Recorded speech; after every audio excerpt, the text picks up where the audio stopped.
Hello நண்பர்களே, அஸ்ஸலாமு அலைக்கும். இன்றைக்கி ஒரு சூப்பரான ஒரு தகவலோடு தான் வந்திருக்கிறேன். அதாவது என்னென்னு சொன்னால், ஏற்கனவே நான் வந்து டின் வெரிஃபிகேஷன் சம்மந்தமான வீடியோக்கள் நிறைய அப்லோட் பண்ணிக்கிறேன். அதில் வந்து நிறைய பேர் வந்து கேட்ட கேள்வி என்னென்னு சொன்னால், எங்களுடைய பேர் வந்து இந்த மாதிரி இருக்கு, எங்கள்கிட்ட வந்திருக்கக்கூடிய பிடிஎஃப் ஃபைலை வந்து நான் என்ன மாதிரி பாஸ்வேர்ட் கொடுத்து ஓப்பன் பண்ணுவதுன்னு சொல்லி நிறைய பேர் வந்து கேட்டிருந்தாங்க. அதுக்கு நிறைய பேருக்கு வந்து நான் கமெண்ட்ஸ்லேயும் வந்து பதில் அளிச்சிருந்தேன்.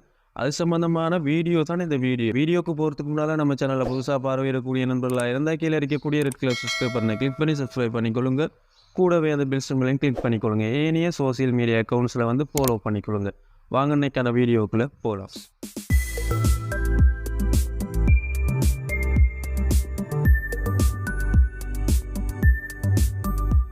இப்போ முதலாவது உங்களுடைய அந்த இமெயிலை வந்து நீங்கள் கிளிக் பண்ணி பார்க்கக்குள்ள உங்களுக்கு வந்து 2 பிடிஎஃப் ஃபைல் சம்மந்தமான இமெயில் வந்துருக்கும்.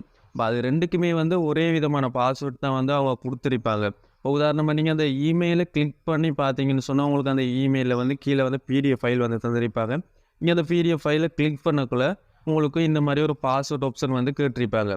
அது பாஸ்வேர்ட் ஆப்ஷனில் நீங்கள் முதலாவதாக பார்த்தீங்கன்னு சொன்னால் உங்களுடைய நேம் வந்து நீங்கள் இந்த ஸ்டைலில் நீங்கள் வந்து டைப் பண்ணியிருந்தீங்கன்னு சொன்னால் அதில் வந்து உங்களுடைய அந்த ஃபஸ்ட்டு 5 லெட்டர்ஸையும் வந்து லாஸ்ட்டு 5 லெட்டர்ஸையும் வந்து நீங்கள் டைப் பண்ணி அந்த பிடிஎஃப் ஃபைலை நீங்கள் ஓப்பன் பண்ணிக்கொள்ள முடியும்.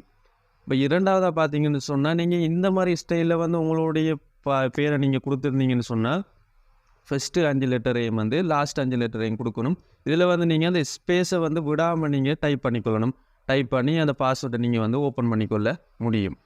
மூணாவதாக நீங்கள் இந்த மாதிரி ஸ்டைலில் வந்து உங்களுடைய பேரை நீங்கள் வந்து கொடுத்துருந்தீங்கன்னு சொன்னால் ஃபஸ்ட்டு வந்து இருக்கக்கூடிய 5 லெட்டர்ஸையும் வந்து உங்களுடைய நேமில் லாஸ்ட்டாக இருக்கக்கூடிய 5 லெட்டர்ஸையும் வந்து நீங்கள் டைப் பண்ணிவிட்டு இந்த மாதிரி உங்களுடைய பாஸ்வேர்டை நீங்கள் கொடுத்தீங்கன்னு சொன்னால் உங்களுடைய பிடிஎஃப் ஃபைல் வந்து ஓப்பன் ஆயிடும். உங்களுடைய 2 பிடிஎஃப் ஃபைலுக்குமே வந்து ஒரே விதமான பாஸ்வேர்ட் தான் வந்து அவங்க கொடுத்துருப்பாங்க. நிறைய பேர் பார்த்தீங்கன்னு சொன்னால் அந்த இன்சைலையும் டைப் பண்ணிவிட்டு பக்கத்தில் வந்து டொட்டை டைப் உங்களுடைய நேமை வந்து கொடுத்துருந்தீங்கன்னு சொன்னால் நீங்கள் அந்த முன்னுக்கு இருக்கக்கூடிய 5 லெட்டர்ஸையும் லாஸ்ட்டாக இருக்கக்கூடிய 5 லெட்டர்ஸையும் வந்து சேர்த்து நீங்கள் வந்து உங்களுடைய பாஸ்வேர்டை வந்து கொடுத்துக்கொள்ள முடியும். அல்லது நீங்கள் ஸ்பேஸ் வந்து விட்டுருந்தீங்கன்னு சொன்னால் அந்த ஸ்பேஸை நீங்கள் கொடுக்காம தான் உங்களுடைய அந்த ஃபஸ்ட் 5 லெட்டர்ஸையும் வந்து நீங்கள் கொடுத்துக்கொள்ள முடியும். கொடுத்தீங்கன்னு சொன்னால் உங்களுடைய பாஸ்வேர்ட் வந்து ஓப்பன் ஆகும். ஓகே நண்பர்களே, இந்த தகவல் வந்து பிடிச்சிருந்தா வீடியோ லைக் பண்ணிக்கொள்ளுங்க. இது போல் புதிய தகவலுக்கு தொடர்ந்து நம்ம சேனலோட இணைந்து கொள்ளுங்க. அடுத்து என்ன வீடியோ வேணும் என்பதை பற்றி கீழே கமெண்ட்ஸில் தெரிவித்துக் கொள்ளுங்க. அடுத்த ஒரு புதிய வீடியோவுடன் சந்திக்கலாம். ஓகே நண்பர்களே, பாய்.